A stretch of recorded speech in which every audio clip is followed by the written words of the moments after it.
आपका फिर से वेलकम है मेरी वीडियो में।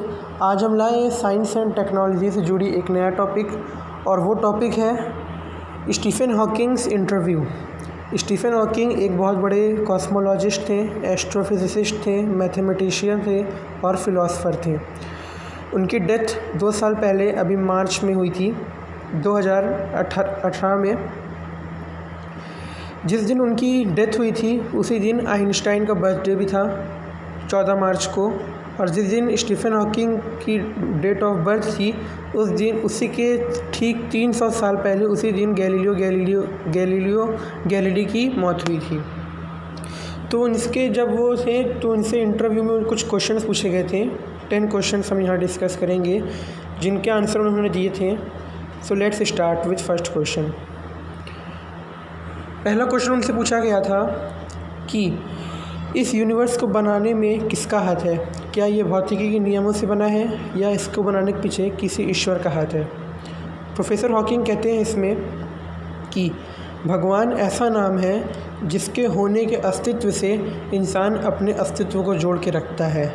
लेकिन उनका मानना था कि हमारे सौरमंडल के इस तीसरे ग्रह पृथ्वी पर अगर लाइफ सपोर्ट हो रही है, हमारी लाइफ है, तो हमें भौतिकी के नियमों का आभार मानना चाहिए, ना कि किसी ईश्वर के पीछे का हाथ। उनसे दूसरा क्वेश्चन पूछा गया है कि जब इंसान की मृत्यु होती है तो उसकी चेतना यानी कि उसकी आत्मा के साथ क्या होता है?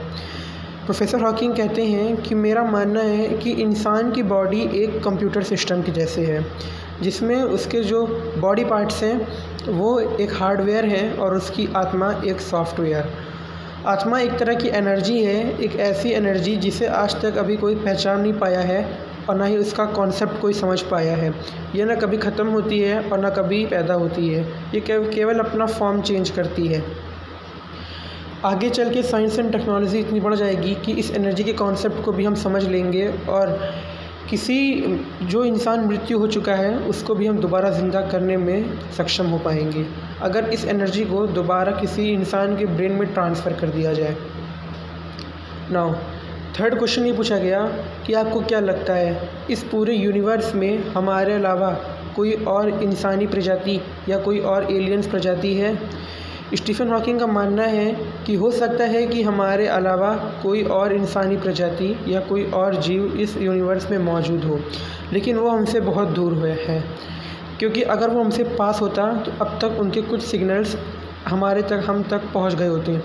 हम लोगों ने कई सारी टेक्नोलॉजी डेवलप करके कई सारे एंटीनास लगाए कि अगर कोई स्ट्रेंज सिग्नल्स आता है तो उसको कैचअप किया जाए। वो स्ट्रेंज सिग्नल्स कई बार कैचअप किए गए, लेकिन वो स्ट्रेंज सिग्नल्स क्या मैसेज दे रहे थे वो लैंग्वेज हम लोग समझ नहीं पाए।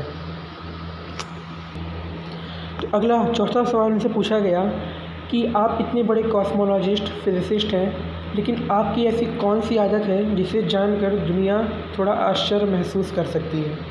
प्रोफेसर हॉकिंग कहते हैं कि मैं भले ही कॉस्मोलॉजिस्ट हूँ, एस्ट्रोफिजिसिस्ट हूँ, लेकिन मुझे गाने सुनना बहुत पसंद है।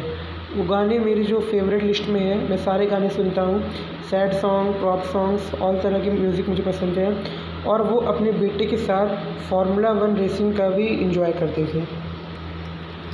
नेक्स्ट क्वेश्चन पूछा गया, 5वां क्वेश्चन, कि जब आप पैदा हुए तब आइंस्टाइन नहीं थे, लेकिन अगर आप आइंस्टाइन से मिल पाते तो उनसे आप क्या पूछते, उनसे आप क्या बात करते?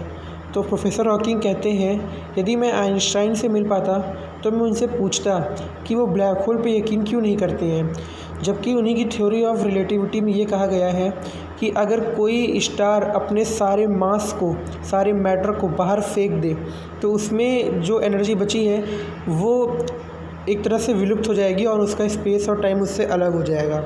लेकिन स्टीफन हॉकिंग एकदम विपरीत सोचते थे। वो सोचते थे कि अगर सारे मैटर ना फेंकाए जाएं, एनर्जी ख़त्म होने पे एनर्जी का स्टार का सारा मैटर एक पॉइंट पे आकर सेंटर्ड हो जाए तो वो ब्लैक होल बन सकता है। लेकिन आइंस्टाइन का ये मानना नहीं था। तो स्टीफन हॉकिंग ने कहा कि मैं उनसे यही पूछता कि आप ऐसा क्यों नहीं मानते। नेक्स्ट क्वेश्चन उनसे पूछा गया कि आप विज्ञान और भगवान में क्या रिलेशन समझते हैं? स्टीफन हॉकिंग ने इसका जवाब दिया कि ईश्वर ने यदि ये दुनिया बनाई है तो उन्होंने जिस भाषा में इस ब्रह्मांड की रचना की है वो भाषा है गणित और भौतिक यानी फिजिक्स एंड मैथमेटिक्स। ईश्वर ने इस ब्रह्मांड की रचना केवल इन्हीं दो नियमों पे की है। पहला है गणित के नियमों पे और दूसरा है भौतिकी के नियमों पे। यदि हम इस ब्रह्मांड की संरचना और इसके रहस्यों को समझना चाहते हैं तो हमें गणित और भौतिकी का विकास बहुत तेज़ी से करना होगा।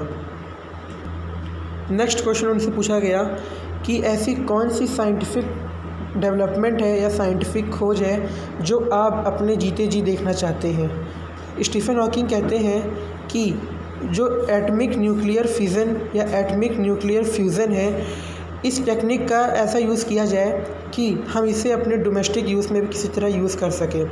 जैसे कि आप जानते हैं कि न्यूक्लियर फिज़न और न्यूक्लियर फ्यूज़न दोनों प्रोसेस में ढेर सारी एनर्जी रिलीज़ होती है, तो वो चाहते थे कि इस एनर्जी को हम लोग अपनी रोज़ की ज़िंदगी में किसी तरह यूज़ कर सकें।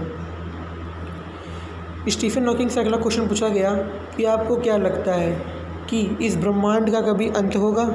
स्टीफन हॉकिंग ने कहा है कि हाँ, ज़रूर होगा। ये ब्रह्मांड जब से बना है तब से लगातार फैलता जा रहा है और जैसे जैसे ये फैल रहा है वैसे वैसे इसके फैलने की स्पीड भी बहुत ज़्यादा होती जा रही है। अपने फैलने के साथ ये ढेर सारी ठंडी और खाली जगहों को जन्म दे रहा है, जिसे हम आज एम्प्टी स्पेस के नाम से भी जानते हैं। ये स्पेस एक इतना एक्सपैंड हो जाएगा कि जो ग्रेविटेशनल फोर्स है वो इसमें काम करना बंद कर देगा और इस ब्रह्मांड का अंत होगा और नए ब्रह्मांड की शुरुआत होगी।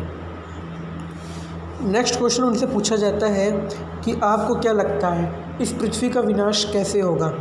स्टीफन हॉकिंग कहते हैं कि मुझे लगता है इस पृथ्वी का विनाश परमाणु हमले के जरिए होगा, क्योंकि आज जो टेक्नोलॉजी डेवलप हो रही है उसमें एटॉमिक एनर्जी का बहुत ही गलत उपयोग किया जा रहा है।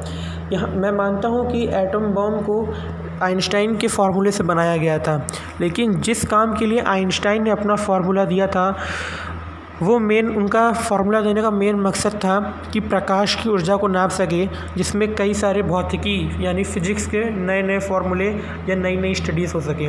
लेकिन कुछ साइंटिस्ट्स ने इस फार्मूले का गलत प्रयोग करके इस पृथ्वी को विनाशकारी बनाने के लिए नए नए बम बना दिए, जिसके कारण आइंस्टाइन भी बहुत दुखी हुए थे।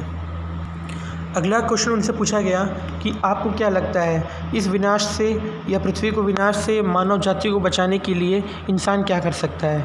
स्टीफन हॉकिंग कहते हैं कि हमें हमेशा स्पेस एक्सप्लोरेशन को बढ़ावा देना चाहिए। जैसे कि अभी कई सारी स्पेस एजेंसीज़ हैं जो दूसरे ग्रहों पर जाने का प्रयास कर रही हैं, जिसमें से मंगल ग्रह यानी मार्स प्लैनेट फर्स्ट पे आता है। वहाँ पे लाइफ सपोर्ट सिस्टम बहुत अच्छे हैं, वहाँ का टेम्परेचर भी 30 डिग्री सेल्सियस तक गर्मी में पहुँच जाता है। वहाँ का जो मेन कंपोनेंट है एटमॉस्फेयर का वो कार्बन मोनोऑक्साइड से कंटेन करता है, जो कि लाइकली पृथ्वी के जैसा ही है। पृथ्वी अपने एक्सिस पे 23.5 डिग्री पर टिल्ट है, उसी तरह मार्स अपने एक्सिस पे 25.5 डिग्री पर टिल्ट है, जो कि पृथ्वी के लगभग सेम ही है। पृथ्वी का एक दिन और एक रात मंगल के एक दिन और एक रात के लगभग सेम ही होता है। तो हो सकता है कि पृथ्वी जैसा वातावरण मंगल ग्रह पे भी हो। इसलिए हमें अगर इंसानियत के वजूद को बचाना है तो नए नए स्पेस एक्सप्लोरेशन यानी अंतरिक्ष कार्यक्रम जो है उसको बढ़ावा देना होगा। Thank you.